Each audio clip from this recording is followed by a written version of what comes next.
Found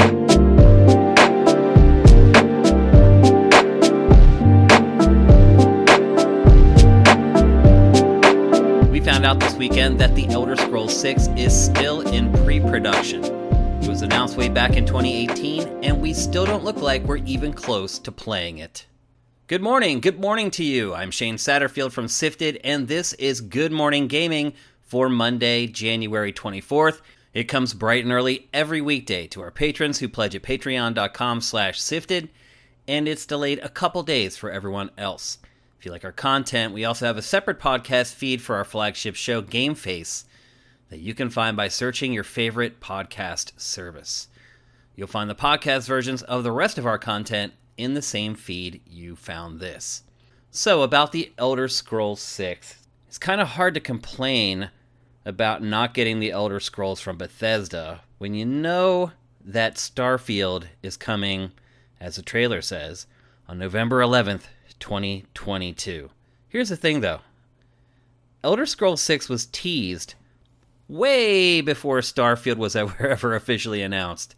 So you'd think that it would probably be the next in line. Or at the very least, it would be coming hot on the heels of Starfield. However, that does not appear to be the case. For a Bethesda game to be in pre-production means that we're probably looking at 4-5 years until we actually play it. I wasn't a math major, but that puts us at about 2026 or 2027 to play the next Elder Scrolls. Now, obviously you need to keep in mind that Bethesda was just purchased by Microsoft. And with that deal comes some perks, some fringe benefits. And that is having the resources of Microsoft Game Studios there to help you with your engine, to help you with any audio issues you may be having, to help you with any networking issues you may be having. There's a lot more support now for Bethesda's games than there were before. So, okay. Maybe that cuts a year and a half off the development time. You're still staring at a long time before you're going to get to play Elder Scrolls 6, which brings up the question. How early is too early to announce a video game? And why would Bethesda announce this game so early? Now, I do remember back 2016, 2017, it had been a long time since Skyrim had been released, and fans were starting to get antsy. You have to also remember that back then, Bethesda was doing huge press conferences at E3. And generally, it needed something for the stage for those big press conferences. People were asking questions. People were wondering what's going on with the game. Is the game even in development? And so, in some ways, Bethesda's hand was forced a little bit. It probably felt it needed to let its fans know that the game was in development. And at the time, I don't think anyone assumed that we'd be sitting here in January of 2022, and we still wouldn't have a hint of when we'd actually be playing it. So, surely, GameStop opened up pre-orders for that game on the day after it was announced by Bethesda. Surely, thousands and thousands of people have pre-ordered the game already, sight unseen, because it's Bethesda, because it's the Elder Scrolls. So, you have GameStop sitting on top of maybe $1 million of pre-order money that it can just use to invest or otherwise generate income or revenue off of that money and never pay the pre-order folks a cent. Well, which pre-orders, I don't even know why people do them anymore. That's a whole other story. And maybe we'll tackle that someday on Good Morning Gaming. But to me, to announce a game that you know when you announce it probably was barely even a glint in the eye of Todd Howard. He probably had concepts and stuff scribbled down on the back of a napkin, maybe. Maybe he knew where the story was going. He knew what the plot was going to be. But my guess is he probably didn't know much more than that. And so, is Bethesda trolling fans? Is it trolling the press? Or is it more likely that it's covering its ass? At least back then. And maybe in hindsight now, and hindsight's always 2020, maybe it was a ploy to get acquired. Maybe it felt like it needed to put out there that its biggest franchise is in production. It's like you're using your favorite fishing lure when you go to the lake. Try to catch some fish. You look in that tackle box. You got 5 or 6 lures in there. And there's that one that always seems to catch the fish. And for Bethesda, that lure is the Elder Scrolls. So, was it a ploy to get acquired? Possibly. If you watch Pachter Factor, which is a popular show on sifted.net, hosted by financial analyst Michael Pachter, if you listen to that show, he'll tell you a story about being at an event in San Francisco and Bethesda coming up to him and trying to get him to be the middleman between Bethesda and some other publishers they were hoping to be acquired by. So, Bethesda has had, let's just say, it's been standing on the side of the lake, on the side of the pond for a while now, tossing that line out into the water. And maybe it realized if it wanted to catch that big fish, it needed to use that Elder Scrolls lore. So how does it hurt to announce these games early, if it does at all? It's a bigger deal for platform holders because people buy their console, their platform, based upon the games that they believe they'll be getting exclusive for that platform. Now, Bethesda at the time was a third-party publisher, and 99% sure The Elder Scrolls 6 was not going to be exclusive to one platform. So it's hard to begrudge it in that way. And in fact, and maybe when it's all said and done, there's really no detriment to announcing games years and years earlier. I know, as a games journalist and a podcaster, this long development cycle has afforded us to talk about The Elder Scrolls 6 at least 5-6 times in the last 3 or 4 years. That's how big the franchise is. So it's hard for me to complain because it's given us content for several years now at this point. Perhaps if there's anyone who's getting the raw end of the stick on stuff like this, it's the fans. Because when you announce something, maybe you go pre-order it, as I said earlier, at the very least, you're very excited. And in some cases, with a franchise like The Elder Scrolls, you're bursting at the seams with anticipation and excitement. And maybe you need that $60 that you dropped on the Elder Scrolls pre-order that's just been sitting there and probably will continue to sit there. But really, I feel like it's an emotional cheating on the part of publishers to announce games so early and then leave their fans hanging for years and years and years. And the irony is that just prior to them announcing The Elder Scrolls 6, Bethesda had become really good at announcing a game and then having it in our hands within 6, 8, 9 months. Remember Fallout 4? Announced that game, I believe, at E3, and it was out in the fall. Bethesda was one of the least egregious offenders of this in the past. But times change, companies change, and if in fact it was part of Bethesda's strategy to try and find a suitor to purchase the studio, the publisher, it worked. So you look at the cost-benefit analysis there, and you say, okay, well, we have some angry fans, but we were just purchased by Microsoft. And so, as we often say on GameFace and elsewhere in the content on Sifted, all you can do is bet with your money. And I would also say, in the future, maybe don't pre-order games. I can't remember the last time I went to buy a game and it was sold out. Well, that's not true. Ring Fit Adventure, I had some problems finding that for Switch.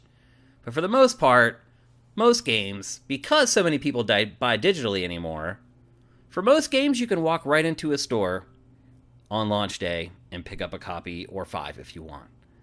So pre-ordering, probably not the best idea, but again, that's a topic for another episode of Good Morning Gaming. All right, let's whip around the industry over the weekend. There are some pretty big stories. Nothing too major. Usually publishers do not wait for the weekend to publish stuff unless it's bad news. That usually comes out on a Friday. But there were some stories that broke over the weekend. Let's see. Last week, Electronic Arts launched a zombies mode in Battlefield 2042. Kind of a big deal because Battlefield 2042 has really struggled to get new content. And so DICE launches this zombies mode. And this weekend, the mode was pulled. According to DICE, it was too easy for players to gain XP. So it decided to pull the mode. The official statement from the developer reads, quote, "Hopefully we can fix it in the future and keep it in alignment with standard game progression. We've also tightened our review process to make sure this doesn't happen again. Thanks for your patience and understanding." I love how statements from companies always end with that line. Just assuming that you're understanding and that you're patient. I don't know that people who have purchased Battlefield 2042 are either at this point. It has been an extremely bumpy road for that game since launch day. The internet went crazy this weekend with conspiracy theories. Apparently anything with the numbers 1, 2, or 3 in it is a hint that full backwards compatibility is coming to PS5. PlayStation's official Japanese Twitter account piled on. It had this cryptic tweet that has turned some of the skeptical people like myself into believers or semi-believers. Maybe we'll get some sort of official announcement soon. Generally, that seems to be how Sony operates. Stuff gets leaked, and then within a week and a half, we get an official announcement from Sony. We'll see how that goes with backwards compatibility for PlayStation 1, 2, and 3 on the PS5. Obviously, PS4 is already handled. I also question, too, just how big of a deal it is. You know, I had a PS3. I still have a PS3, the PS3 Fat. That's backwards compatible with PS2 and PS1. I think I used the backwards compatibility on that thing like a handful of times. But you have to rip it out of my cold, dead fingers. It's funny. It's funny how attached I am to the PlayStation 3 because it's backwards compatible, even though I never use it. Anyway, we should expect some official word on that stuff very soon. As the saying goes, this is a very common saying on social media anymore, F around and find out. It's one of those phrases that is applicable in so many cases, and that's exactly what a Roblox player did. A guy named Benjamin Robert Simon was an idiot, and he allegedly swatted the Roblox developer conference. He called in like a terrorist threat. They had to shut the conference down while they cleared the convention hall. It was a mess. And not only did the judge ban him from Roblox permanently, he's also been issued a $150,000 fine. And I gotta say, bravo. How else are we going to get people to stop doing this unless there are dire consequences? And in the last 18 months, there's been a couple cases where people have been sentenced to long prison time for it. I think in some cases, a fine like this might be even more effective. Story on Kotaku this weekend shared how Xbox pioneer, some people call him the godfather of Xbox, Seamus Blackley, was almost fired for telling Bill Gates and Steve Ballmer that gaming is like masturbating. His exact quote was, "Gaming is like masturbation. Everybody does it. Nobody wants to talk about it." Now keep in mind, this was way back in 2001 during an interview with the press and way before gaming truly went mainstream. And honestly, it may not have if Gates and Ballmer weren't able to take a joke. And then finally, the big story really from this weekend is that a security hole was found in the PC version of Dark Souls 3 that opens a window to hackers to hack your PC. Basically, how it works is if you're playing online and other players raid your game, there's a possibility that skilled scammers could access your PC. This has caused From Software to instruct players to stay offline until it can find a fix. So, as of right now, do not play the first 3 Dark Souls games on your PC because you're putting yourself at risk. But the bigger story is that players are worried that the same exploit could affect the PC version of the highly anticipated Elden Ring, which is coming out here in less than a month. As of right now, as I said, Bandai Namco says do not play online. From Software says do not play online. Both companies are looking for a fix, but time is running out. All right, we're going to take a break, and when we come back, we'll tackle today's boss fight.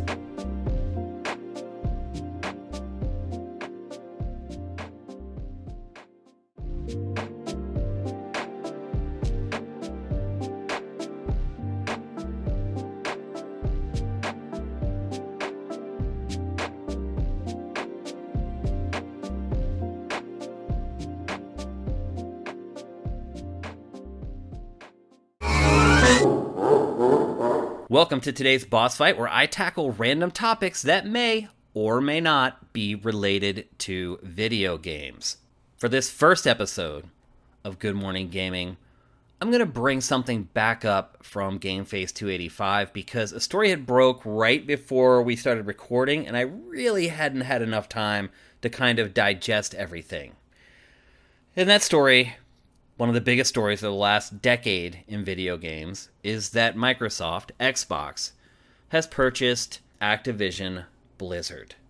Activision Blizzard holds IP like Call of Duty, Diablo, StarCraft, Sekiro even, Crash Bandicoot, all the classic IP from the Atari 2600 days. It's a lot. Not only that, it also has 7 or 8 development studios under its umbrella, all of which now fall under Microsoft and Xbox's purview.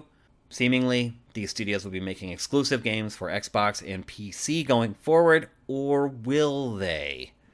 There's been some confusion over this. We recorded GameFace on Tuesday. The news had just broke that morning, and there had not been any official quotes provided by Microsoft or really anyone at Activision Blizzard. But we recorded the show, I came home, started rendering the show, and some of that information started coming to light. Probably the one that has provided the most consternation for fans is that Phil Spencer said that, and it was very confusing and very specific language that he used, but he essentially said that Microsoft has, quote, a desire to keep Call of Duty on PlayStation, unquote. Those are some loaded words there, because it could mean 2 different things. It could mean that all Activision Blizzard's games are going to remain multi-platform going forward, and Call of Duty and all its other properties will keep being released on PlayStation. Or it could mean that any current Activision Blizzard games that are on PlayStation platforms will remain on those platforms and will not be removed from those platforms. There has been debate raging about this all weekend on the internet, on social media, on Twitter, on Facebook, pretty much everywhere, on Reddit, on Sifted, everywhere. People have been discussing this. And I hate to break it to PlayStation owners, but there is no way in hell that all Activision Blizzard games going forward are also going to appear on PlayStation consoles. Now, there's some math to be done here. Activision's games sell very well on PlayStation. In fact, Call of Duty sells far better on PlayStation than it does on Xbox. It's not even close. So for Microsoft to pull that franchise from PlayStation platforms would mean that it's also turning its back on a lot of revenue. Seemingly. How is that made up for with Game Pass? What kind of subscriber boost are you going to need to make it worthwhile to remove those games going forward from PlayStation platforms? It's a lot. It's a lot of subscribers. Call of Duty sells roughly 20 million copies per year. That's across all platforms. My best guess would be 11 or 12 million on PlayStation, 7 or 8 million on Xbox, less than a million on PC. So you're basically trying to retrain people who have been buying Call of Duty on PlayStation platforms for really about a decade at this point. It's been the platform it's sold best on. So you're trying to train those people to accept that they're going to have to own an Xbox or a gaming PC to play Call of Duty going forward. And in some cases, you're going to have to try to convince those people to sell their PlayStation to get an Xbox to play it. That's a hard sell. So there's so much wrapped up into this. And I totally realize I'm completely ignoring all the other properties and IP under the Activision Blizzard banner. But Call of Duty is really the big one. It's the barometer. It's what's going to set the bar for what Xbox does with Activision Blizzard going forward. Do I think this year's Call of Duty will appear on PlayStation? I do. I think there's probably contracts involved. And to be fair, Phil Spencer basically said that any contracts, just like with Bethesda, that any contracts that have been signed with other platforms will be honored.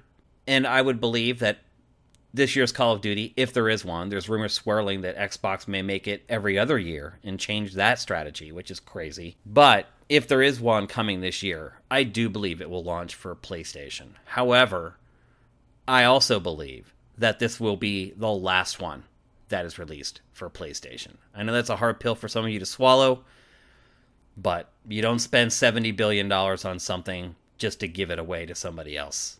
And the strategy here is not to necessarily sell more Xbox consoles, it's to get more people to subscribe to Game Pass to have that recurring revenue. So how do you do that? If people can play basically the biggest IP that you just purchased somewhere else, you can't. Which leads me to believe that there will be a grace period. I do believe that probably any Activision Blizzard game that's announced right now for PlayStation will come to PlayStation. So any game like Diablo 4, Overwatch 2, any of those big games that have already been announced for PlayStation, I believe will still come to PlayStation. But once those contracts have been satisfied, all bets are off.